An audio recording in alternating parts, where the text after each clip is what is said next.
Thank you so much for joining us for our webinar today on Protect, Govern, Deploy, your enterprise guide to secure Gen AI. Now, folks, Gen AI is a transformative force. There's no denying that. While it brings unprecedented opportunities, it also poses new security challenges. 84% of CEOs cite that cybersecurity, privacy, and accuracy are major barriers to adoption. Yet only 24% of GenAI projects include a security strategy. Now, in this session, ladies and gentlemen, we'll be exploring how enterprises can harness the power of GenAI responsibly, mitigate emerging risks, and build a secure foundation for innovation. And to do that, let me welcome our guest for today, Ameya Thorat. He's the Brand Technical Specialist, Data Security at IBM. Ameya, thank you so much for joining us. It's an absolute pleasure hosting you. Hey, thanks, Omik. Thanks for the introduction and the welcome. Sure. Now, folks, remember, Ameya here is an absolute specialist. I mean, if you've got any questions around this, around GenAI, and if you're concerned about the security aspect of it, please do drop in your questions in the Q&A box. We're going to be addressing them at the end of today's webinar.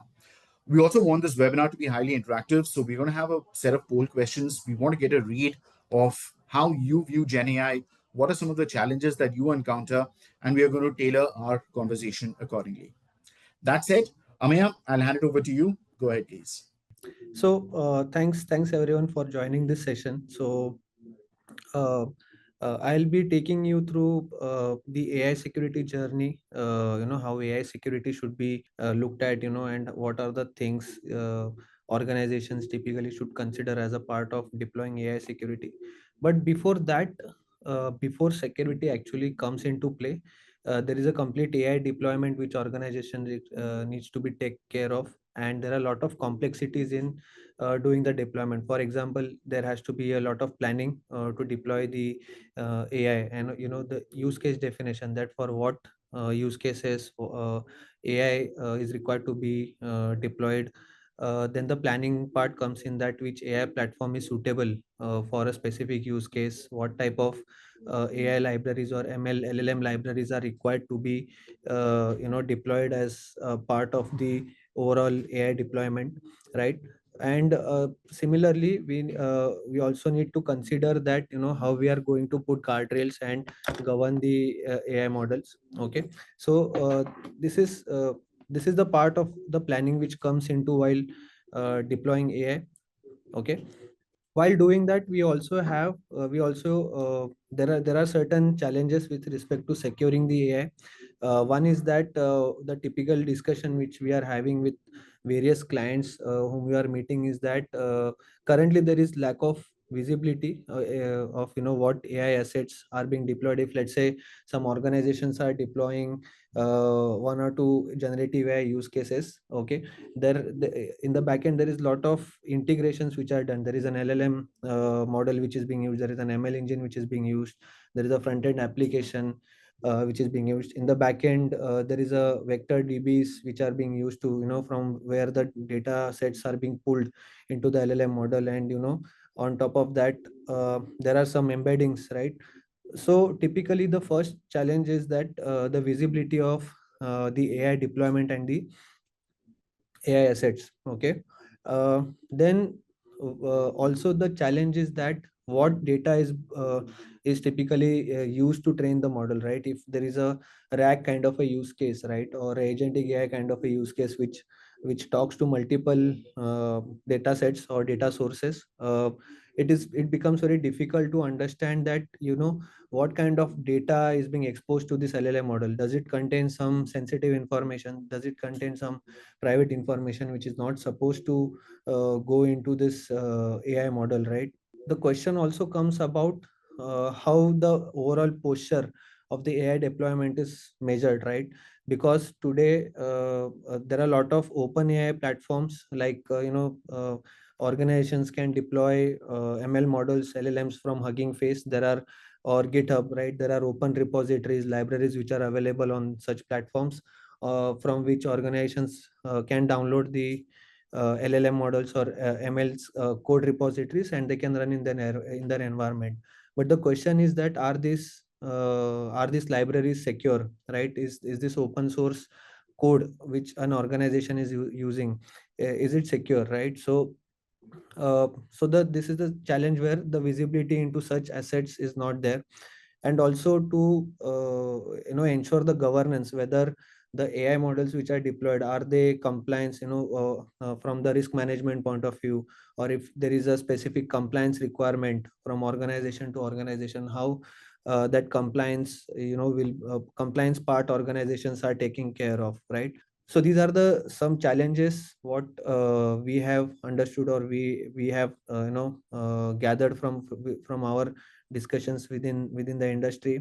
Of course, if you have any specific challenges what you think is related to your organization, you can put it in chat, which we can talk about, or I can address that. Coming to the attack surface, okay, so one is that the challenges which I spoke, the security challenges with respect to visibility, posture, monitoring the model compliance. So in a similar manner, Gartner has also defined what attack surface of a complete AI lifecycle looks like. Gartner has divided the attack surface into two parts. One is from the development and the deployment of AI. Okay, so when the AI models are in testing phase, or in the UAT phase, right, what kind of attack surface that AI model is exposed to, and when the AI is actually deployed, or during the runtime, what are the challenges or the security or the attack surface this AI model can be exposed to. So here, in the development and deployment stage, training data, right? So during the development of the AI, the data on which the AI AI is trained, right? That data itself is, there is some poisoning which is happening on the training data, right? So the complete AI model will be impacted. So the the prompt responses or the output which are given by the AI model will not be, not be accurate, or there will be a lot of issues with respect to the responses which are getting, because the complete training data is being poisoned, right? Then the data stores, right? There are multiple data stores, or databases, vector DBs, which are integrated to train a specific LLM model, right?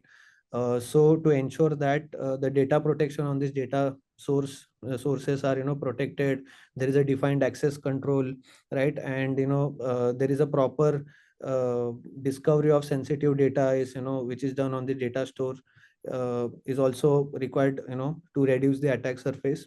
Then the third party models, in lot of use cases there is also a integration with the third party AI models. There are certain AI service provider, using which can be hooked on to directly to some of the RAG models, or if there is an agentic AI use case, this third party model directly provide the capability of the LLMs, right? Or the learnings what they have. But again, it is very difficult to understand what this third party model is bringing in, and what how that is interacting with the AI which is, which a specific organization is using. And as I mentioned, code libraries, repositories, right, from which are used from the open source world, right? These can also expose the AI deployment to various threats. From the runtime point of view, when the AI application is up, let's say if there is a generative AI use case, and let's say there is a which is open for all the users, they will get a input prompt where they can put various input, and the LLM can respond with the relevant output, right?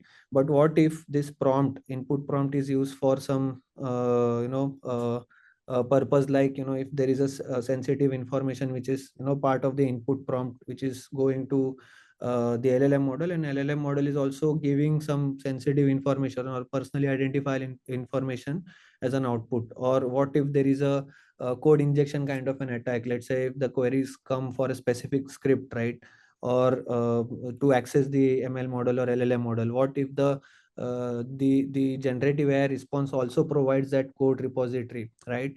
Or if there is any API exposure which is happening. So these are the runtime issues, or the attack surfaces which AI model can be exposed to. To fight this, to or to prevent this, or to reduce this attack surface, we at IBM we have a AI security story, okay, which I'll be explaining. But before that, I want to put up a poll just to get all of your view and opinion about the AI deployments which are currently, how your organization is, taking care of the AI deployment, how your organization is evaluating AI use cases, what security measures you are taking.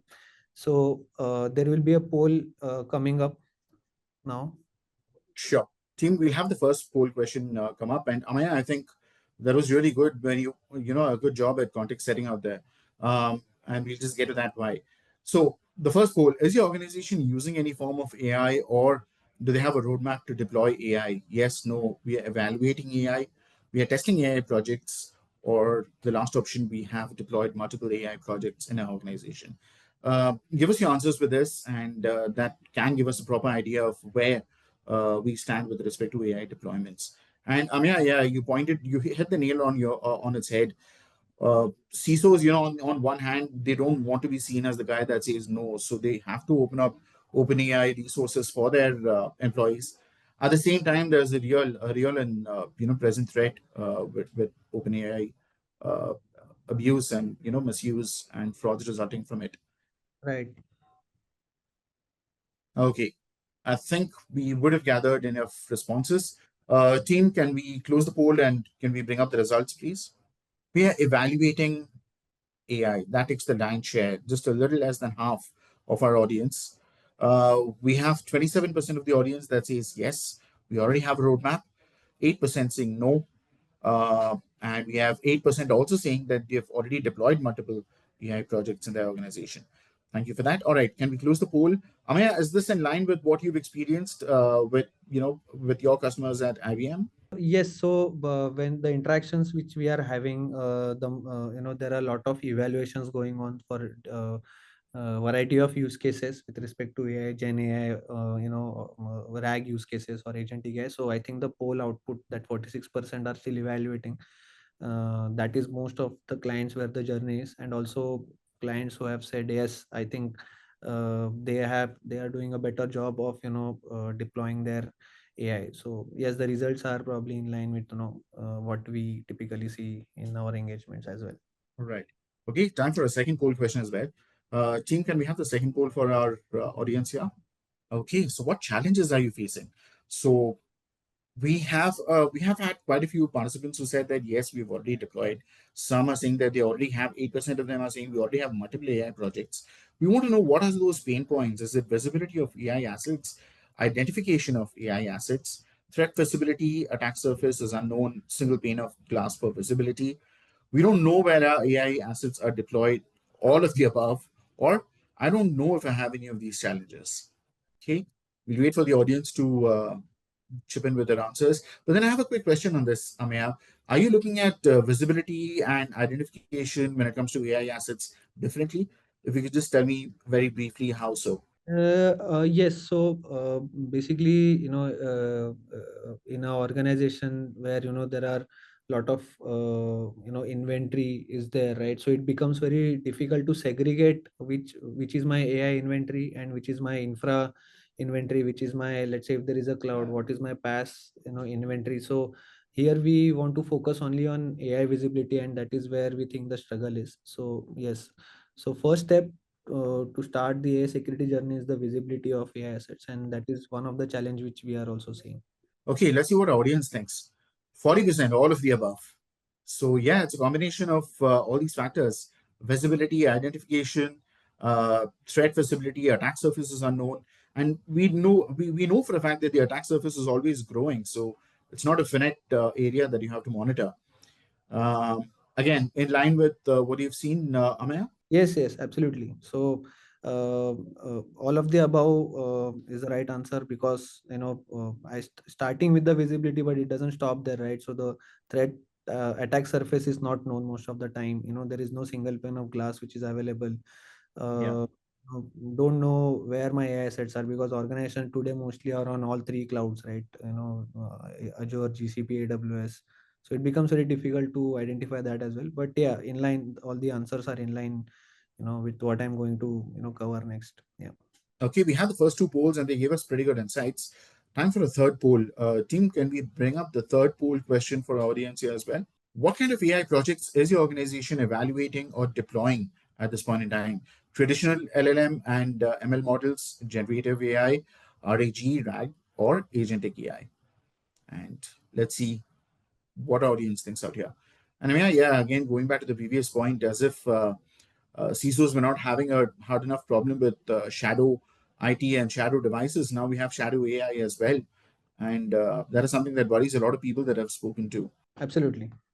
So yeah, so that is one of the concerns, which they have. So shadow AI assets or unknown AI assets, unapproved AI assets, something which should be discovered, and it should be analyzed, and taken action immediately on such assets. Okay.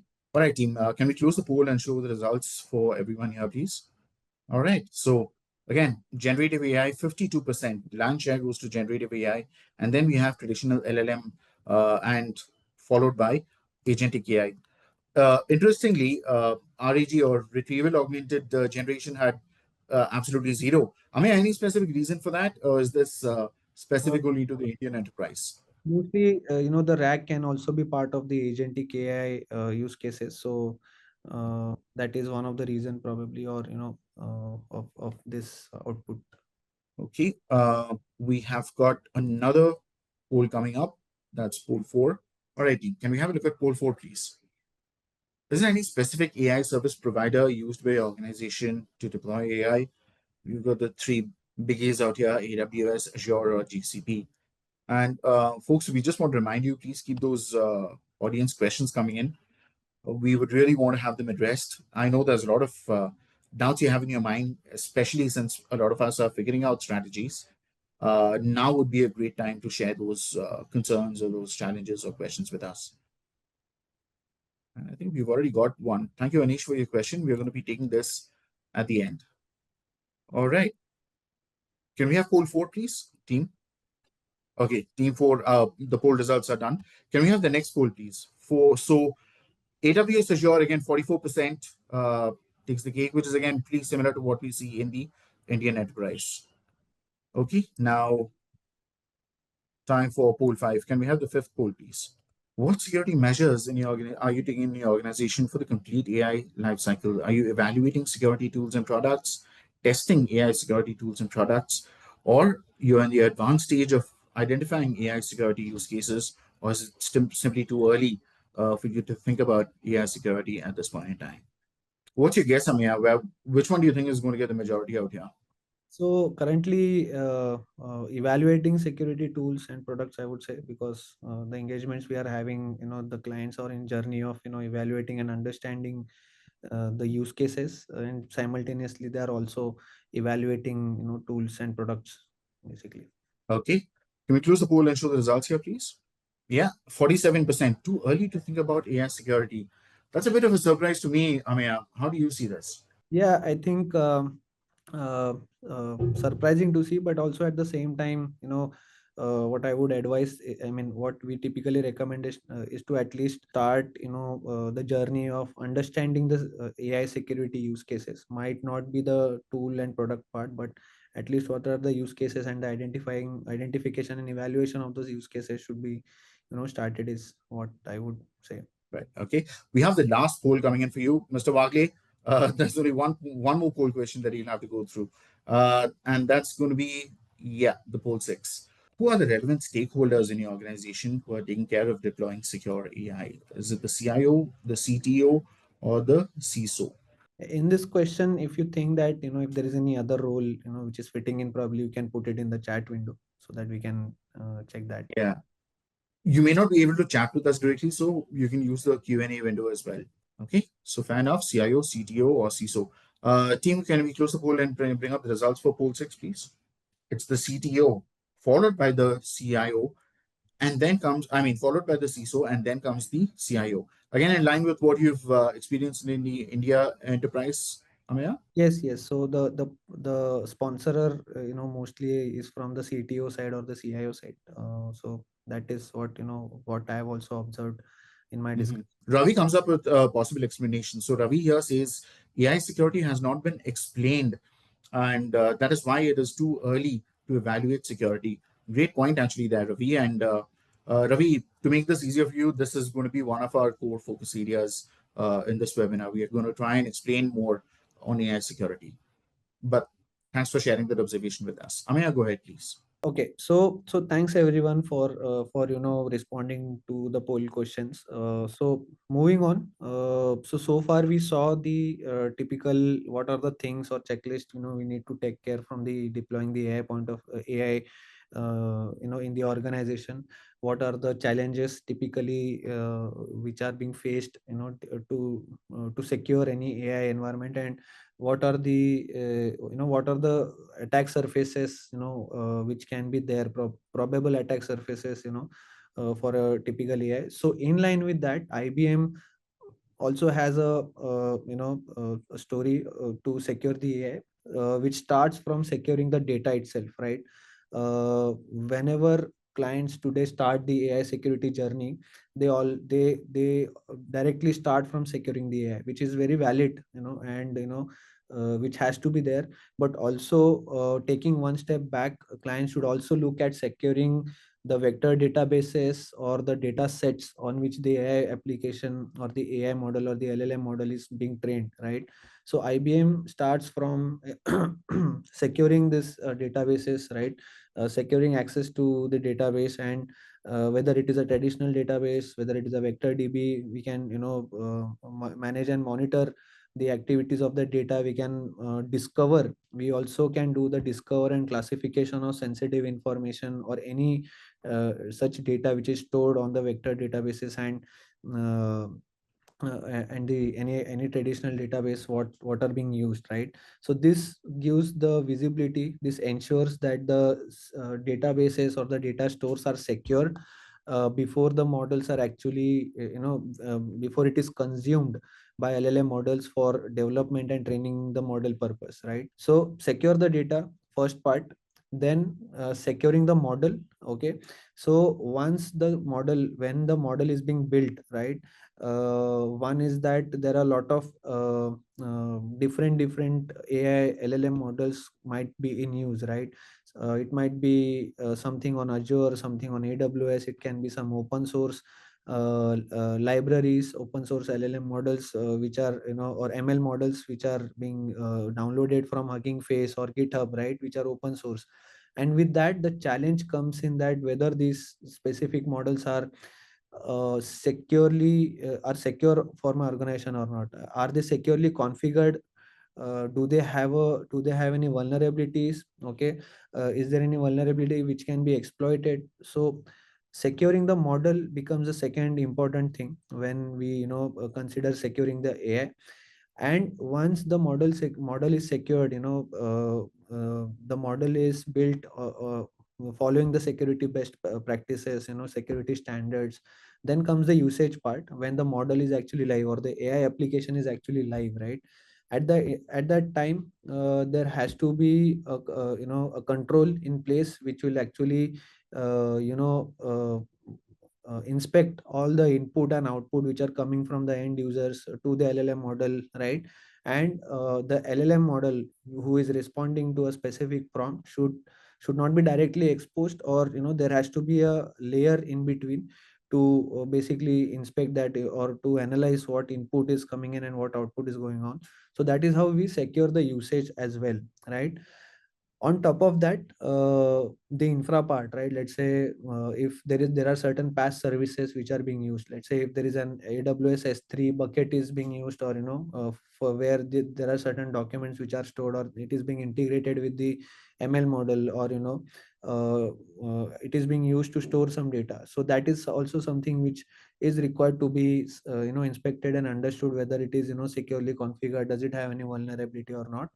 And covering everything, considering all the security use cases, there also has to be a governance use case on top of it, where the organization should ensure that my AI deployment, irrespective of what the platform it is using, where it is deployed, there has to be a uniform governance layer, which should ensure that there are proper guardrails which are implemented to secure the not secure, I would say, but there are certain guardrails which are implemented to ensure that my AI ML deployment will behave in a certain way from the output perspective, from the functionality of the AI itself. From the security level till the governance level is something the AI deployment should be taken care of. Coming back to the AI security, as a part of this session, I will be focusing more on the security use cases. So I've explained this in earlier slide, right? So one, we start by discovery. Okay, we discover the models, different models, what are there as a part of AI deployment. We secure the models. Okay, we have capabilities and functionalities around, doing the pen testing, doing the vulnerability assessment, doing the config check of misconfiguration level checks of the AI models. Then the safe usage. Okay, we also have something which can prevent, something like a prompt injection kind of a scenario, right? Which is coming once the application is live. And we also have we can also ensure that there is a proper compliance, which is, there is a detailed compliance report for each and every AI deployment and project.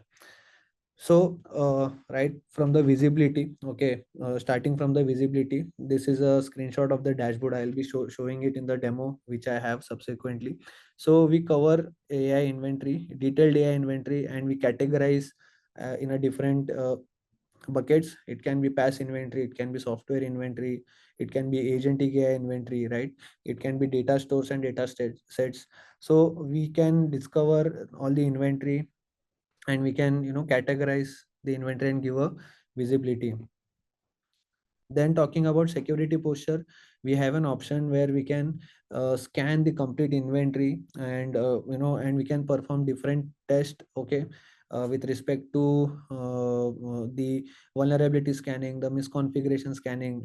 We also have certain pen test templates which we can configure to identify that if a specific AI deployment or a AI resource or an AI asset is, can be exploited by some vulnerability. Then we have something called as a AI gateway. This is a very interesting use case what we have, or a offering what we have, which actually sits in line or sits in between the AI deployment and the AI LLM endpoint and the end user. And so basically what it does is that any input, any prompt which is coming in as an input or going on as a going out as an output is protected by certain set of policies. Okay, so there are prompt protection policies, and there are also certain policies which ensures the usability of the AI model. For example, if I only want to allow a string with 100 characters only, so I can have the policy defined in the input prompt, and if let's say anything which comes more than 100 characters, it can be blocked, right? So I'll show this capabilities in detail. And finally, the compliance part, the regulation piece which I am talking about, is what I'm going to show as a part of the demo. This is the part that our users are going to find, our audience is going to find most interesting. We've listened to the theory part of it, and let's see how it all looks on a dashboard and the kind of intelligence it can we can derive from it. Right, absolutely. So you can see here we have this. So this is a demo of our AI security, and we have this AI dashboard. We call it as a AI 360 dashboard, where we get the complete holistic visibility across the AI deployments. With in terms of the safety score. Okay, what is the safety score of my AI deployment? Right, currently it is showing as 51. Then against which AI inventory this safety score is being calculated. Okay, the complete list of inventory is captured over here. uh, what are the vulnerable AI resources and what is the criticality, right? That is also covered as a part of this. uh, Issues which are, again, a graphical view of issues and the criticality of every issue which is identified in any of the AI resources, right? uh, Also very interesting part is that how the AI deployment is standing against the OSPLLM top 10 or Mitre attack framework top 10. So if you see LLM 06, right, so which is a sensitive data sensitive information disclosure, right? So with respect to this parameter, the tool has identified that there are somewhere around 717 issues, right? So similarly, for the overall OS LLM top 10 as well as Mitre attack framework, we evaluate the model, we give a score, and that is also considered when giving a safety score to the AI deployment. Uh, Also, what are the top riskiest AI and ML resources? That will be highlighted. So the tool has an inbuilt capability to obviously scan it, get the count, and based on that, it will highlight, right?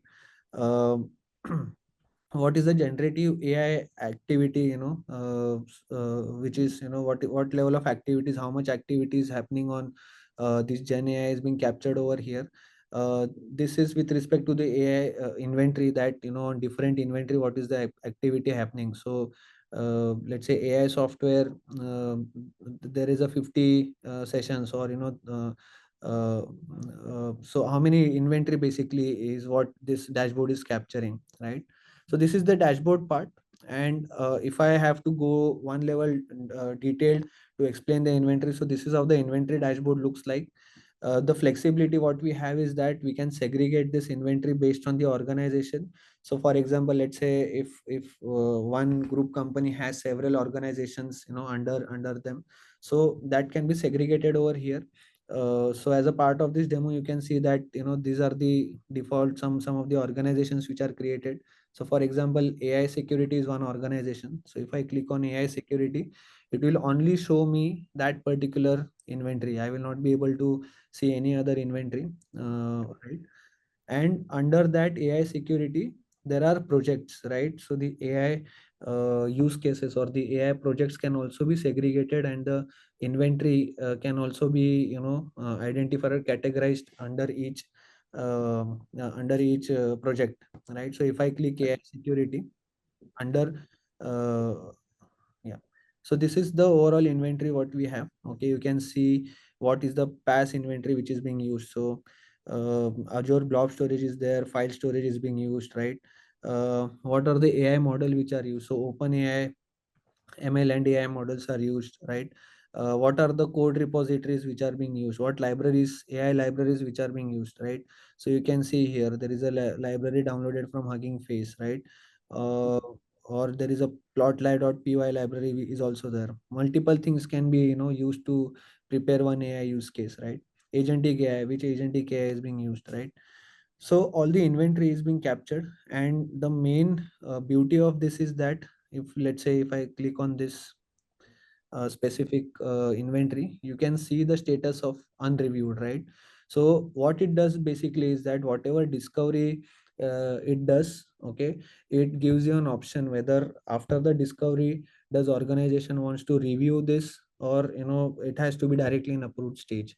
If it has to be in review stage, then the application owner or the AI owner has to approve that they are using this asset, and then it will be shown as a approved status over here. I will show you how we can add the or do the discovery or add the cloud accounts as well.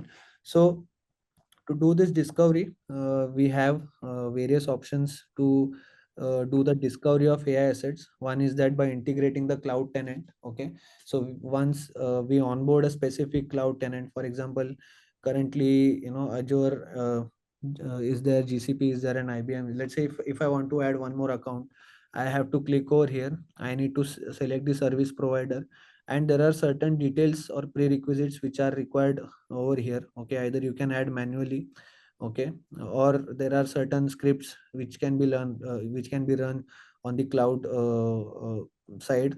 So this is the cloud formation template which you can see, which is which can be run on the AWS side to integrate that. And there are certain other prerequisites which we need to onboard a cloud, right? Similarly, we can also do the code scanning part. So let's say if I want to identify or do the discovery of, let's say, some open source ML model, okay, then I can add the specific code repository. Okay, you can see that GitHub, GitLab is there. I can select that and I can link the repository directly. Once this is done, then it will automatically do the discovery and scanning of that repository and give the discovery result. If I want to do some custom LLM model deployment or custom asset deployment, I can use this hosted services. Okay, this is with respect to OpenAI. So any OpenAI which is there, I can add.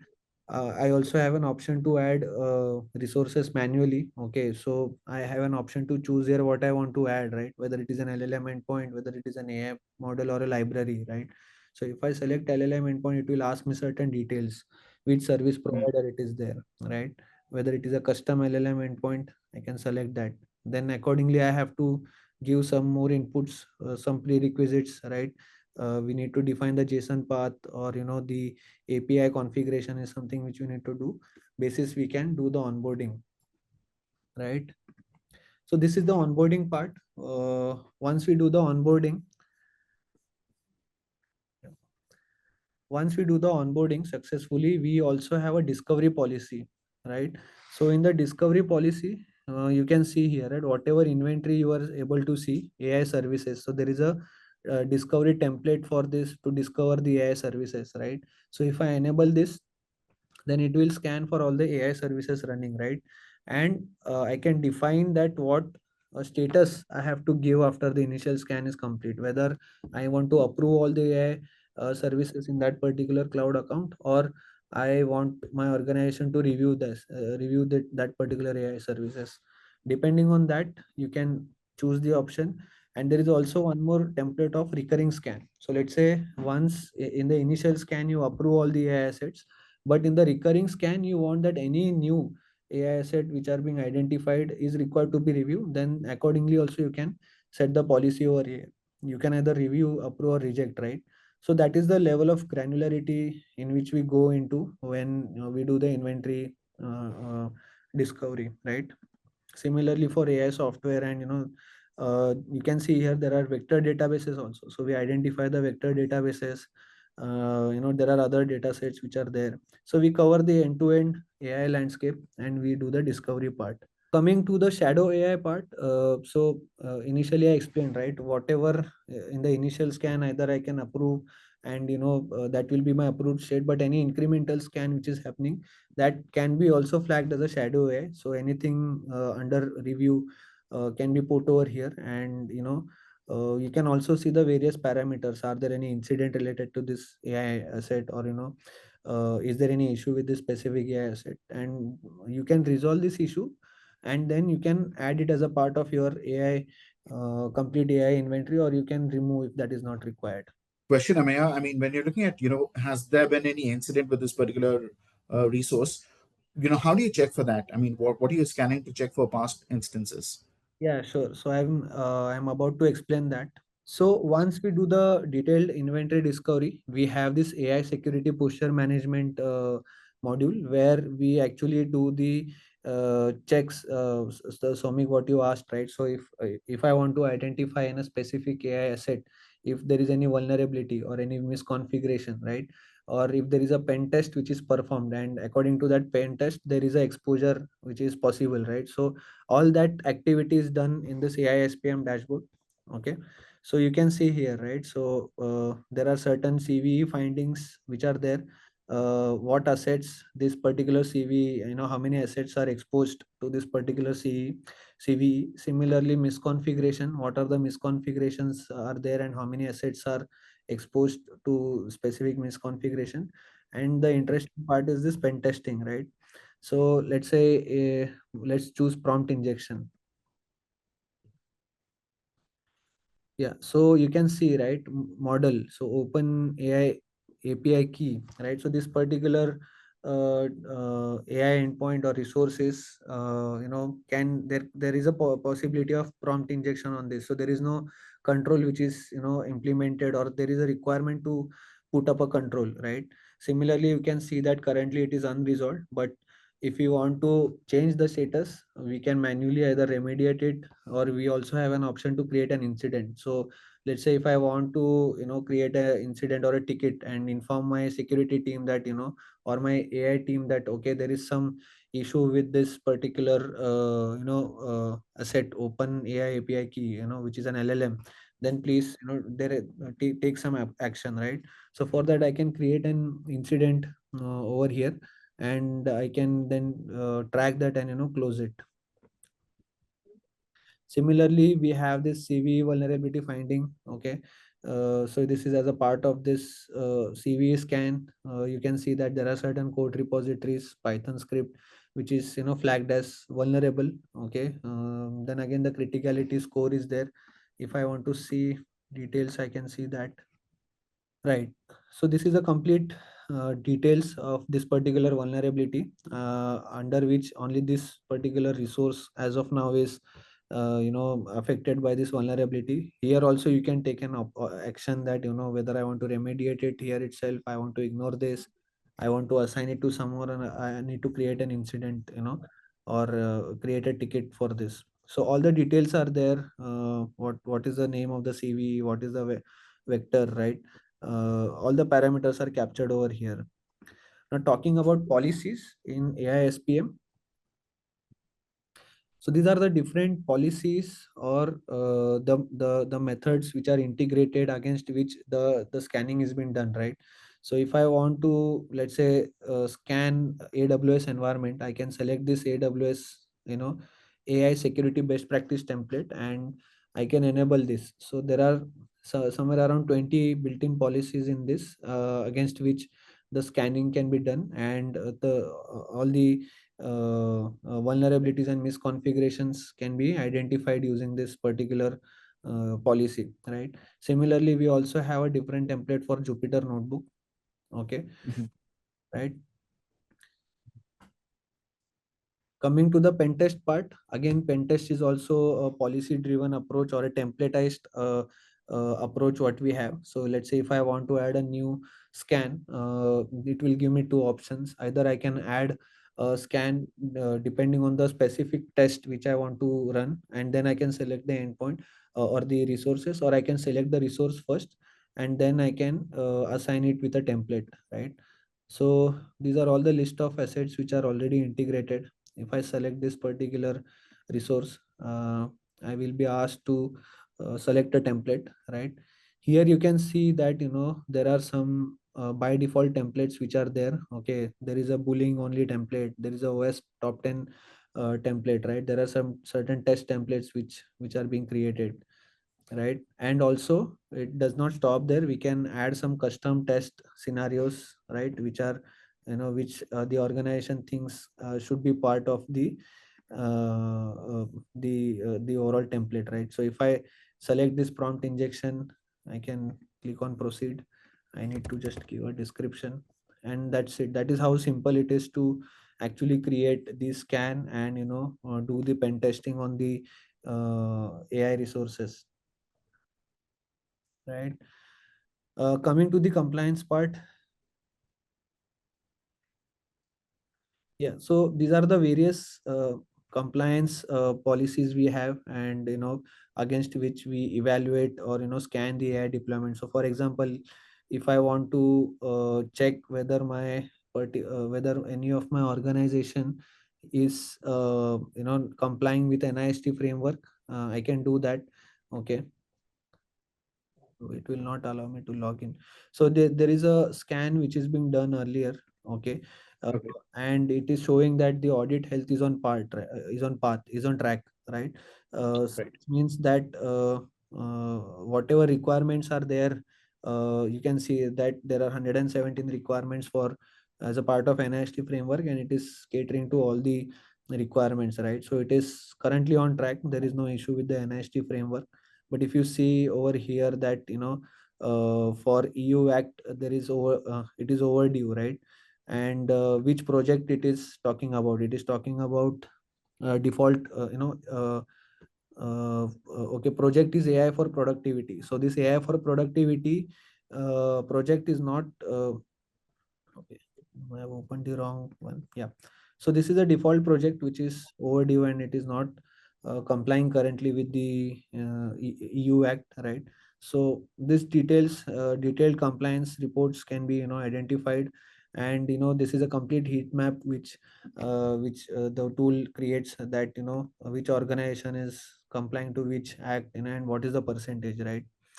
uh, Right. One interesting thing, before I move on to the AI gateway part, okay, what I wanted to show is that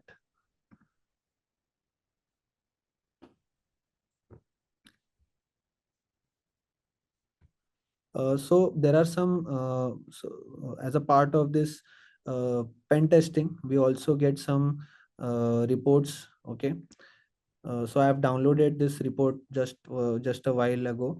Okay, and you can see that there is a detailed report we get as a part of pen test. Okay, it Okay. will highlight that what frameworks are used to test, what is the test scenario which is being used to perform this pen test, right?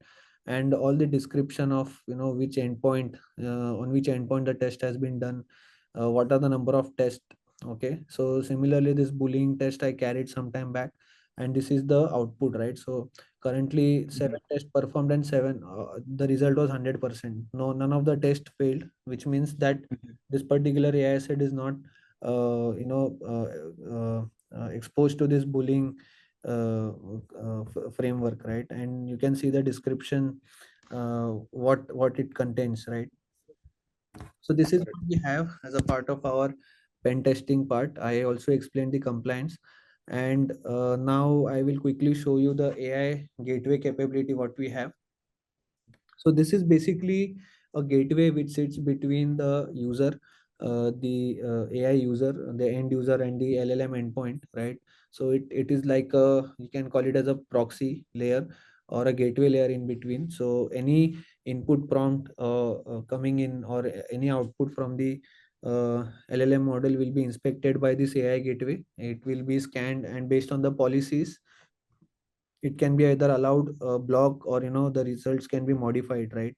How it is done, I will show you. So again, it is a policy based approach, as you can see on the screen, right? So these are the several templates which are there as a part of this policy. So I was giving an example of PII, right? So let's say any PII information is put as a part of input prompt, whether it is a company name or email address or name or bank account number, phone number. The tool has the capability to intercept, that or read the prompt and take action accordingly. So here we can define multiple options, actions. One is the modify. Okay, we can Okay. modify the response, or we can modify the input which is going into the LLM model. We can either do the masking, or change the message itself, or we can block, or we can raise an alert, or we can do the blocking also.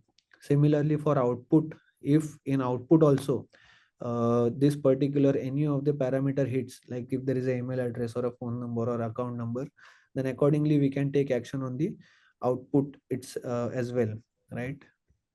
Similarly, there is a checklist for profanity. If you want to remove any profanity or block any profanity from going into the LLM endpoint, then that is also possible over here. Okay. There is a default template available, and again there is a uh, uh, action which can be configured over here. So this is more from the prompt protection, prompt protection dashboard. We also have a model robustness policies, where we can ensure that model is the utilization or the thresholds are not passed. For example, I was giving an example of a message count, right? So if I want to allow only 30 unique interactions, so let's say if I open a generative AI prompt window, and if I'm giving 30 inputs, that particular session will not allow me to provide more inputs. So the benefit of this is that, let's say if there is some attack which for example, there are a lot of prompts which are coming in, and some threat actors use a program which is only responsible of generating the prompts, right? Then the LLM model will be heavily utilized. There can be a chance of misbehavior. Then there can be a chance that model is not responding like what we see in a typical DOS or a DDoS scenario. So this particular policy can help you to prevent that particular scenarios, right? And we also have a token rule, that how many in one single string input prompt, what should be the string size, right? It should be allowed, because if, let's say, if I am putting a long text, right, in my input prompt, then that LLM model again will face that issue, that it has to analyze all that input, right? And there can be an issue that, again, the unresponsiveness or DOS or a DDoS kind of a scenario might come up. So to avoid that, we can put guardrails around using these policies as well. So this is what I wanted to cover. Lastly, there is also a question which we get, that how you are monitoring the third party AI deployments, right? So we also have Yeah. a option to manage the third party AI risk. Okay. And we have some default integration with some of the AI vendors. So let's say, if this Grammarly is a AI service provider which is integrated with one of the projects, right? So you can see here, so to which project it is associated with. If I want to add a new third party vendor, if I want to inspect a new third party vendor, then I can select a vendor name over here. Okay. Let's say, if I want to, you can select any. Let's say if I want to do Azure OpenAI, right? I can define the criticality of this. Okay. Vendor category, AI service provider. Vendor owner, it can be anyone from your organization. Currently it is only showing the IBM email addresses, right? Vendor email, due date, till what time I need to scan this particular third party. Okay. What should be the audit frequency? Should it be quarterly? It should be half yearly, or depending on what you want, you can do that. And you can also assign it to a specific projects, right? So the projects which we have onboarded initially, which I shown, we can associate this particular third party AI to a specific project, right? Right. And right, so let me see if it takes my email. So that is how easy it is to onboard the third party module, and to analyze it also. So once you do the onboarding, the health of that third party will be visible over here, and what are the issues they are facing. So it will do the scan and checks of the third party module as well, right? So from the demo point of view, this is what I wanted to cover. Lastly, to end this presentation, I also want to give a brief about the Watson X governance capabilities. So IBM has integration with Watson X governance. It is a governance AI governance platform from IBM. So all the initial use cases, like putting a guardrails to to a AI model, preparing fact sheets, ensuring that there is no hallucination kind of a behavior which is happening, or the complete evaluation of the AI deployment, including the workflows, will be taken care by the governance piece. And on the right hand side, there is a security part as well. So the governance and the security, IBM is covering both. And there is a value of securing the model from the external attack surface, as well as ensuring that there is the model or the AI applications are built with governance in mind. Lastly, these are the Right. supported platforms what we have. Almost all the cloud service provider we have. The LLM models I just shown in the demo itself, that what is the length and breadth of the LLM models we support, the ML models what we support, right? This is just a high level support platform, but we support multiple vendors and multiple LLM models, right? Lastly, this is the complete IBM data security portfolio. And if you remember in secure the data, when I was explaining the approach which IBM takes, then in secure the data, I explained about doing the access control of the vector databases, or the traditional databases, or any other data sets. We have Guardian data protection, which is our DAM solution, using which we can control access and ensure that the sensitive information in that vector DB or any databases is secured. Similarly, we have a discover and classify tool as well, which does the sensitive data discovery on all the databases, whether it is structured or unstructured databases, and it gives the visibility that what data this particular database has, and then it will give the organizations the visibility that what data is there and whether we need to send this particular data in our AI development and deployment or not, right?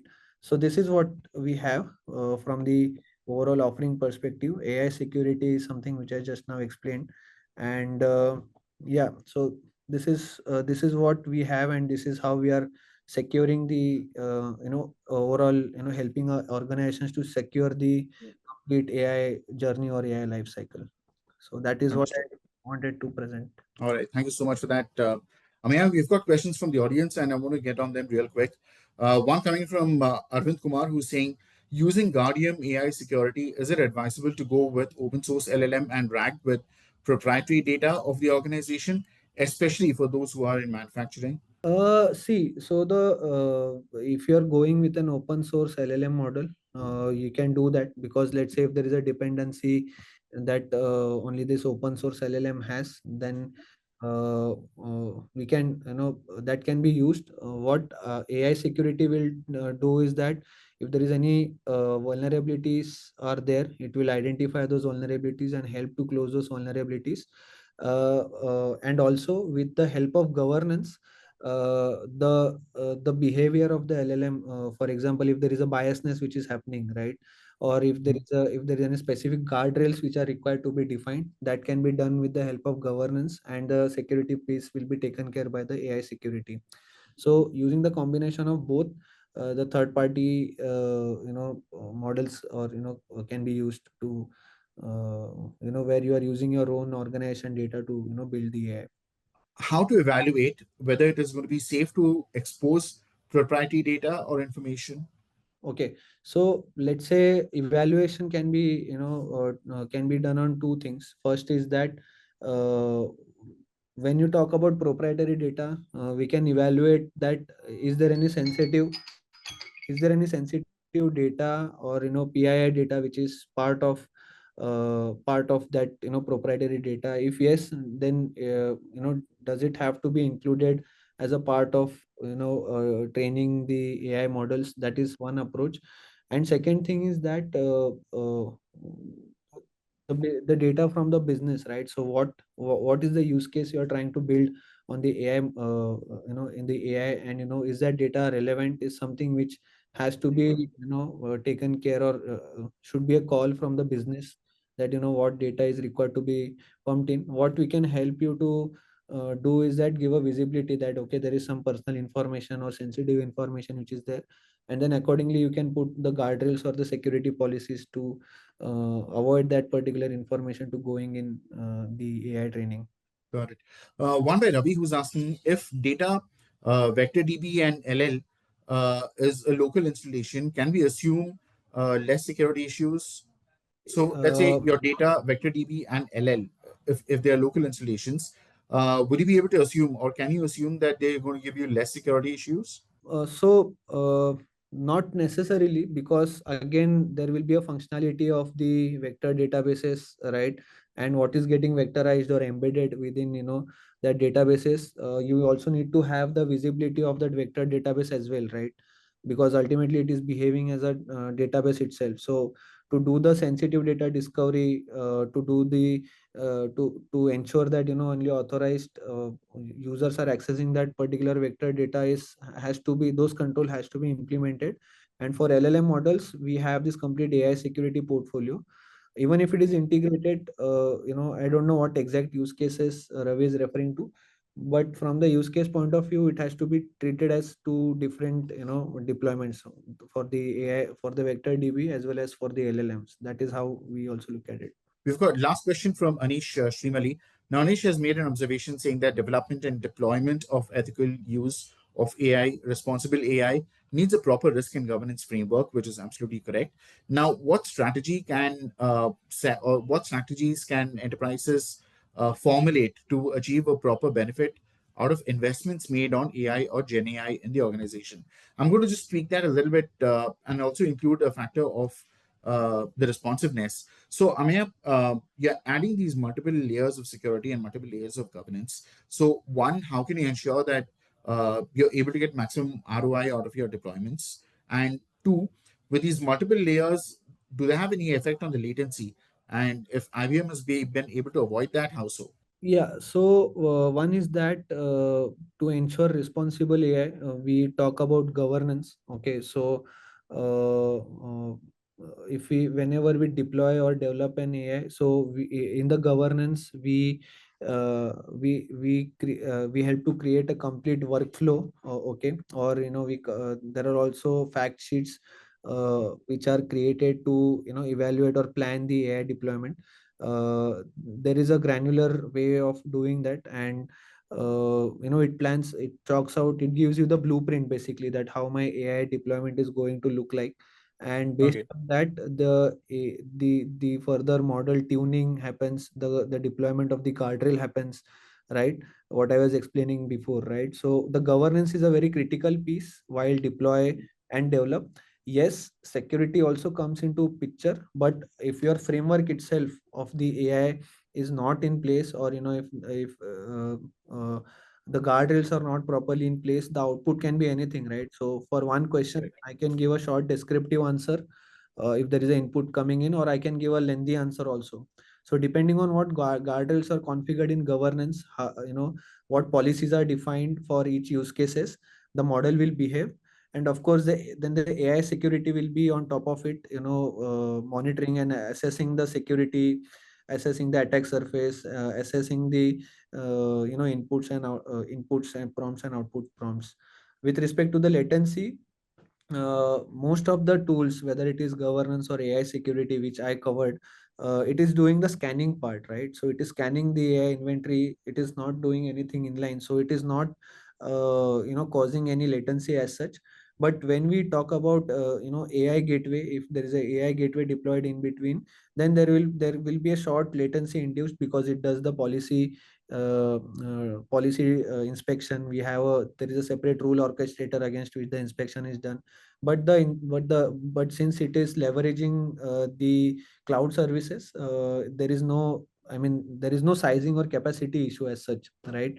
So there will be a minimal latency which user will not be much affected with.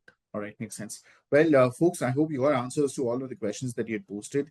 And Amaya, again, thank you so much for that brilliant presentation and also answering those questions, sharing your experience and insights with us.